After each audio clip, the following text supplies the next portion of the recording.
چوتھا طبقہ جو مدینہ منورہ میں تھا وہ تھا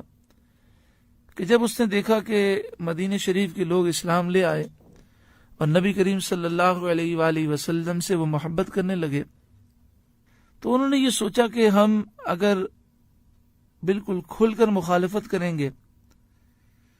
تو ہمارا مدینہ شریف میں رہنا مشکل ہو جائے گا،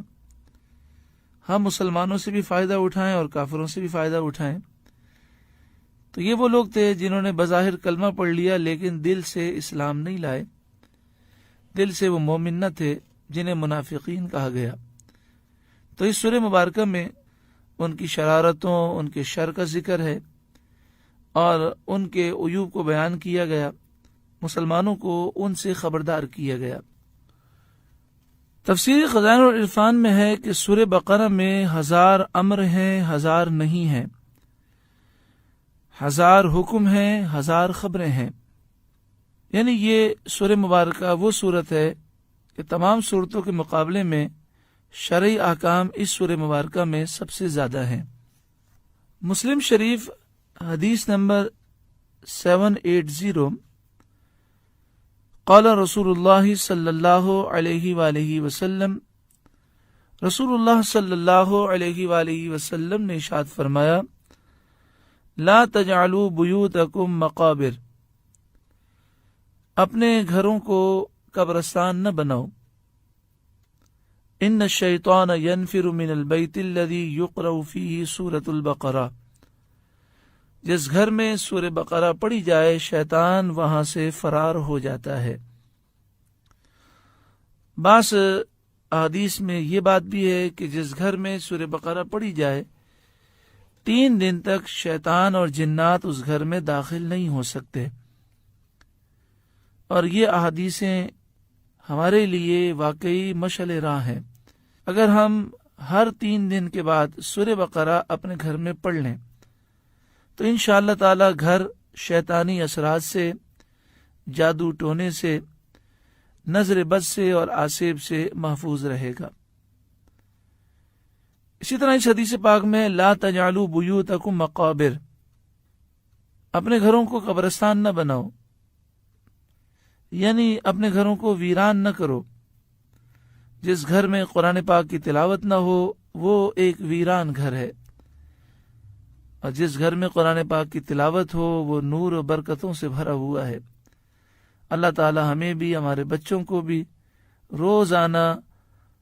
گھر میں بھی قرآن پاک کی تلاوت کرنے کی توفیق عطا فرمائے۔ مسلم شریف حدیث نمبر 804، نبی کریم صلی اللہ علیہ وآلہ وسلم نے ارشاد فرمایا، اقرأوا القرآن، اے لوگوں قرآن پڑھو، فَإِنَّهُ يَأْتِي يَوْمَ الْقِيَامَةِ شَفِيعًا لِأَصْحَابِهِ، پس بے شک یہ قرآن کل بروز قیامت اپنے پڑھنے والوں کی شفاعت کرے گا۔ اقرأوا الزہراوین، البقرہ وسورۃ آل عمران۔ آپ صلی اللہ علیہ وسلم نے فرمایا 2 نوروں کی تلاوت کرو، یعنی سورہ بقرہ کی تلاوت کرو، سورہ آل عمران کی تلاوت کرو۔ فَإِنَّهُمَا تَأْتِيَانِ يَوْمَ الْقِيَامَةِ كَأَنَّهُمَا غَمَامَتَانِ أَوْ غَيَايَتَانِ أَوْ فِرْقَانِ مِنْ طَيْرٍ صَوَافَّ۔ آپ صلی اللہ علیہ وسلم نے فرمایا یہ دونوں صورتیں کل بروز قیامت 2 بادلوں کی طرح، 2 صاحبان کی طرح، 2 پرندوں کی قطاروں کی طرح، صفوں کی طرح آئیں گی، اور جو انہیں پڑھنے والے ہوں گے ان کے اوپر یہ سایہ فگن ہوں گے۔ تو حاجان عن اصحابہما، یہ دونوں اپنے پڑھنے والوں کی سفارش کریں گے۔ اقرأوا سورۃ البقرہ، اب صلی اللہ علیہ وسلم نے فرمایا سورہ بقرہ کی تلاوت کرو، فإن اخذها برکہ، پس بے شک اسے پڑھنے میں، اسے حاصل کرنے میں برکت ہے، وترکها حسرہ، اور اسے چھوڑ دینے میں حسرت، افسوس، ندامت ہے، ولا يستطيعها البطلہ، جادوگر سورہ بقرہ کا مقابلہ نہیں کر سکتے، یعنی جو سورہ بقرہ کی تلاوت کرنے کا عادی ہو کوئی جادوگر اسے نقصان نہیں پہنچا سکتا، کوئی جن اسے نقصان نہیں پہنچا سکتا۔ ایسا شخص دنیا میں بھی کامیاب ہے اور آخرت میں بھی وہ برکتوں سے مالا مال ہوگا۔ تفسیر خزائن العرفان میں لکھا